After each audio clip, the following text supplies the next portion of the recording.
We're talking nonsense, which must mean it is time for our top 5 segment here. Let me make sure that we are recording.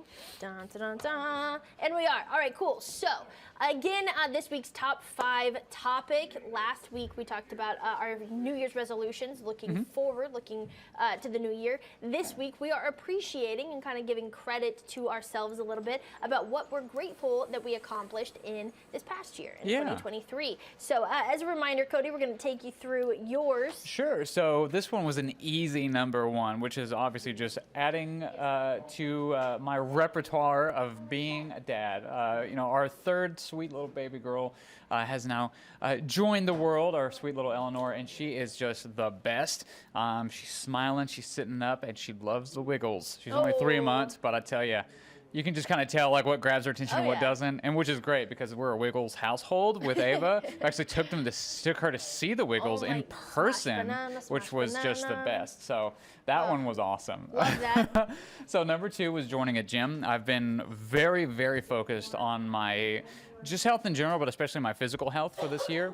And so that one was something that I was very excited for. Plus, the gym community is always a great one. Right. Kind of helps you keep going, and you just get to learn a lot more in terms of what you're doing right, what you're doing wrong, and everything else. So super duper fun. Love that. I get to go today after work, and I'm super stoked. Absolutely. All right, so number 3 is totally giving up alcohol, which is awesome. I feel great. That's okay, spoiler alert. And then experimenting and learning in the kitchen. Ooh. Speaking on that, because I did mention making cookies. I wanted to make some cookies for Bree's side of the family. They always do a big get-together on Christmas Eve. Okay. And that one was like, they always have such great food and desserts. I'm like, I want to add to that. So I'm going to make cookies. Okay. And how did it turn out? It turned out really well, but I was worried because I did not have any vanilla extract at all. No. Like none. And I'm like, uh-oh, because I have a very specific recipe that I like to do. I like to mix up like what I add to it. A lot of times But vanilla extract is like part of the foundation of a cookie. It's important. Yeah. So you think, Devyn. Oh. So you think. So I found that School me.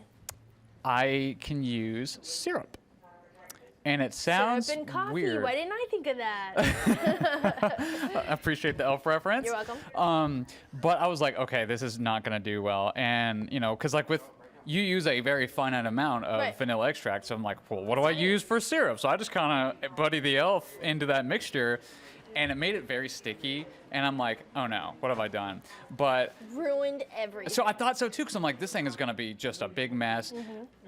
Devyn. Turns out. The best cookies I've ever made. Because also, I was kind of doing like this white chocolate chip and M&M mixture, which just sounds fun, kind of adding to the elf it thing. Very much feels like, that's what you should call it.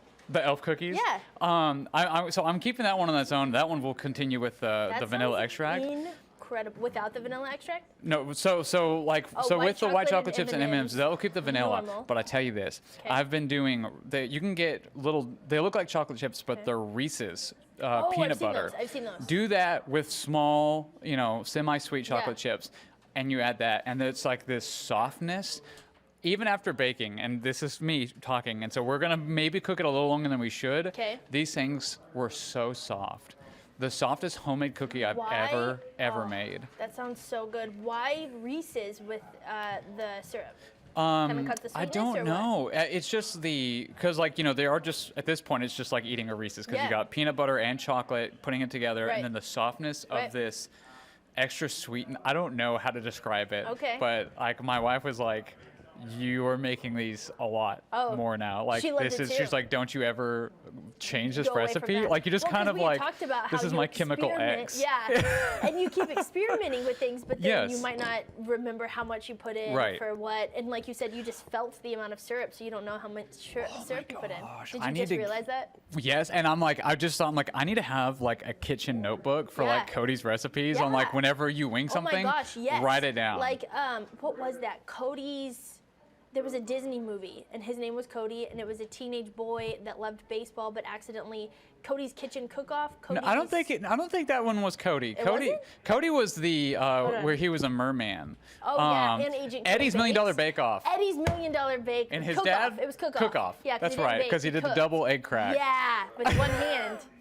Yeah. And because the whole time his dad was like, "You're not gonna cook, you're gonna play baseball." Yeah. But then in And the then he end, was like, an egg cracked with one hand. Wow. And like, and it it blew turns his out mind. his dad was You're a great right. cook the whole Eddie's time. $1 million cook-off, and he was like making all this stuff, and it was like purple, and he was like, ew, and then it turned. Oh my goodness. What a flashback. Core memory unlocked. Yeah. So yeah. I like that you knew that Cody was a merman. No, that was the merman. I'll one. never Thank you so forget much. because it was the lamest one ever. Yeah. It's like, come on, I don't want to be It a was the merman. 13th year. I think so. That was a cool one. I liked that one.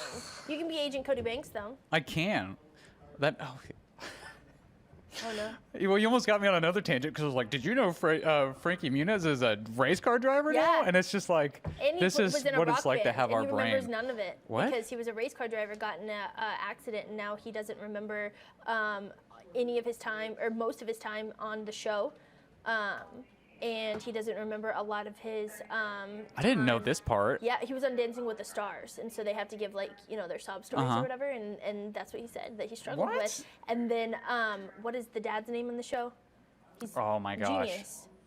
Brian, no, Yes, not Brian. Cranston. Brian Cranston? Yep, he was the dad on Malcolm in the Middle. Yeah. And he came in and like did a thing and he talked about the guy's memory loss, Frankie Right. Muniz's memory loss, and he was like, "Don't worry, I'll remember for the both of us, Aw. and I'll let you know." And it was like this super sweet. How like, did I not TV even hear father. about It was this? incredible. Oh my He was gosh. on Dancing with the Stars. That's what you need to start watching if you want to keep up with your pop culture, because man, they really take you into their lives. Speaking of, let's take you into mine. Yes. What I'm most grateful for accomplishing this year. Now, again, I got a note here from one of our producers that the graphic says 2024. It should say 2023. This is now something that we've talked about a few times. For some reason, it just doesn't part update. of it now. I've tried to remake it 3 times. It just doesn't update, so it's just part of the joke. Maybe next year I'll get my years right.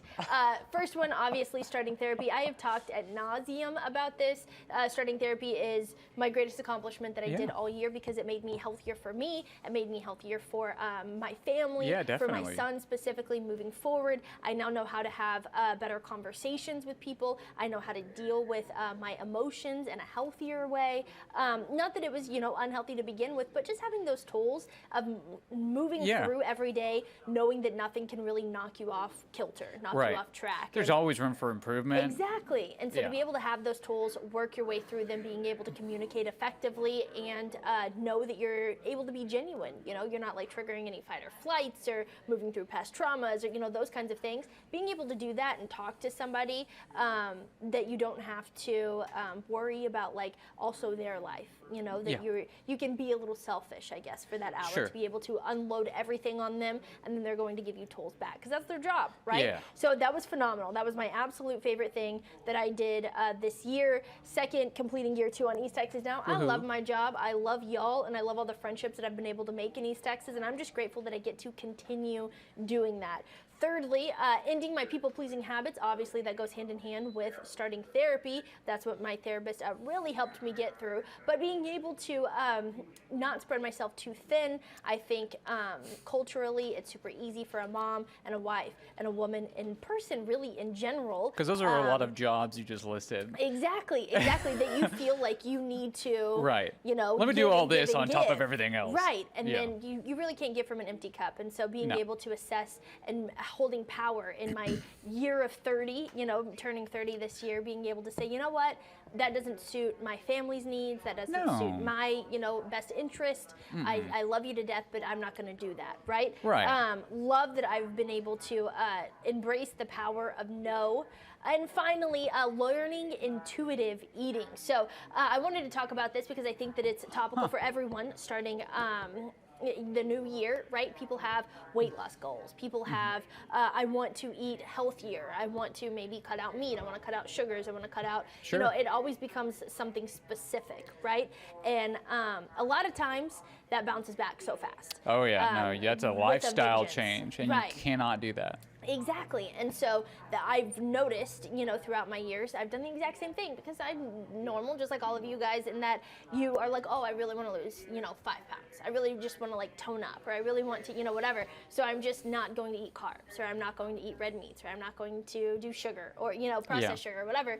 And then I immediately get cravings for those things. Of course. And it sits and it sits and it sits until finally like I break and I'm like, The okay, I'm going to have a cheat day. The voice gets ever so louder Exactly. every waking moment. And it's such a weird back and forth, and then it's like, oh, well, I should just enjoy what I'm eating. Oh, no, I need to, now I feel, guilty. And or don't feel my healthiest because I have really indulged in all of these things. Sure. And so the back and forth of restriction to an overindulgence and like back and forth, it just gets crazy and it gets hectic, and it doesn't do well for your body and it doesn't do well for your mind. No. And so what I have learned is to listen to my body, intuitive eating. I follow a lot of accounts. I've read a lot of like the help-ish kind of books, from women that I really respect and admire. And it's all about, hey, what am I craving right now? Okay, I wanted cookies last night, right? I wanted cookie dough. So I can have, a square of cookie dough, and then my craving is satiated, and it's not, oh, well, I really want cookie dough, but I'm going to try and eat this vegetables instead, or I'm going to try and just drink a lot of water instead, because I'm still going to be thinking about that cookie dough, Yeah, no, the chugging water thing, it's like, it's not your stomach that's telling you want this thing, it's your brain. It's your brain. I really, really like this. Yeah. So that's one big thing that I've learned. I spent lots of time working out. Now I get to go to the gym, and that's a big thing. But the other part is like, I'm not going to do all this just so I can like have my half of a chicken breast and then like my, scoop of rice. Right. No, I cook, and I cook my butt off a lot. I'm normally cooking about 3 different dinners for me, for my wife, and for the kiddos. Right. You need to enjoy food. You need to enjoy life. Yeah. The most important key thing is just putting things in moderation, knowing the size of your stomach, knowing how much you can have. We eat a little bit. I so frequently will enjoy a cookie for breakfast or whatever. I'm going to level that out, throughout the day for sure. I'm not going to go overboard. Oh my gosh. Like a lot of times my wife will be like, I think I'm not going to do any carbs. I'm like, you need carbs. You need things. There's good levels of it all. It's all about balance. It's just balance. Just, the fad diets have always been a thing, but again, those are lifestyle changes. Just try to be healthier. Have that idea of, I just want to be healthier. Right. And even if it's not about that, because there's a lot of people that struggle with really diving into a healthy mindset, and then you feel guilty if you want, some kind of sugar, or you want a cookie, or you want, whatever it is. And so for me, it has been removing the stigma of all of it. Good. What does my body tell me I want right now? Carbs? All right, let's have some carbs. And that's okay, Yes. And on the flip side of that, not doing like a cheat day where you like eat super healthy and then Sunday is a cheat day, because I myself am an all or nothing kind of person. And if I have a cookie on a cheat day, I'm like, oh, that was so good. I'm not going to be able to have that for another week. Might as well eat 10. Well, it's and then cheat day after all. Right, exactly. Yeah. And so then it like pushes past those limits. And so for me, being able to learn just to eat intuitively, and it sounds so like simple, and it is simple, but you have to like go through all of these stigmas and remove all of these layers to discussions around eating and around body image and around those kinds of things. And with that, I feel like I'm the healthiest I've been in the last 6 months. I've lost like 25 to 30 pounds. That's awesome. Literally not really even trying, just trying to listen to my body, not eating because I think it's time to eat, not eating, oh, I want something, I want this, but I'm going to substitute. Just, what do I feel? All right, let's eat that until I'm full. And then thinking, oh, I'm full now, I can be done. I don't have to finish my plate. I don't have to finish this whole meal, like that kind of thing. And no, so, for sure. I don't know. I think it's been really beneficial. I know. I'm glad that you found a way that works, because especially this time of year, everyone's looking for a fad diet, a quick fix and stuff, and it doesn't work that way. Right.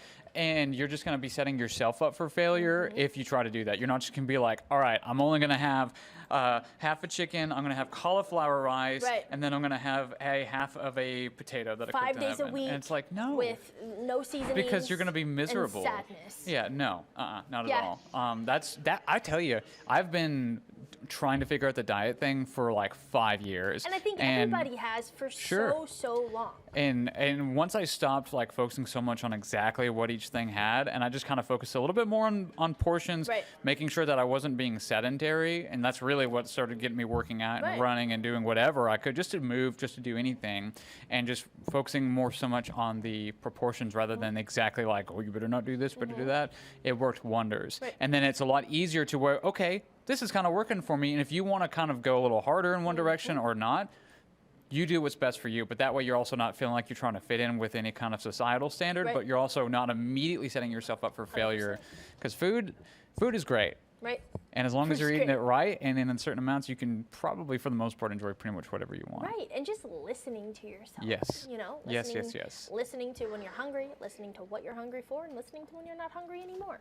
You Yeah, know? for real. It sounds so simple, but like I said, you have to remove all of these stigmas and these layers Yeah. and these conversations and things that you've heard growing up so much. Listen, no one in this room is gonna go for Mr. or Miss Olympia, so Right. have the cookie. Absolutely. Have the cookie. I love that. I think that's a great one to end on, Cody Yeah. Gatstruck. I am so excited for this conversation and being able to look backwards at seeing like where we've come and where we started in January versus December. I feel like I am a completely different person. How do you think? I think so. I feel like there's still lots to work on, but course. the big thing is just I feel good. I feel Yeah. healthy. I Yeah. feel clean. I work mornings, so I'm not going to say like I'm not cloudy, Right. but I do feel good, and Right. I Could feel like use a I'm nap, sure. mentally, Maybe work on that for in the sure, mentally and physically, I'm just happier. Yeah, and I like me too. it. Yeah, Me yay for too. us. Congratulations. Yeah. Look at us. Boom. All right, y'all. We will be back tomorrow morning, same time, same place, for the final installment of this week's Top 5 segment, things that we're grateful for that we accomplished last year. For now, we're going to take a short break. We'll get right back to news coverage when we return. Stay tuned. You're watching. You want to say it? East Texas now. There you go.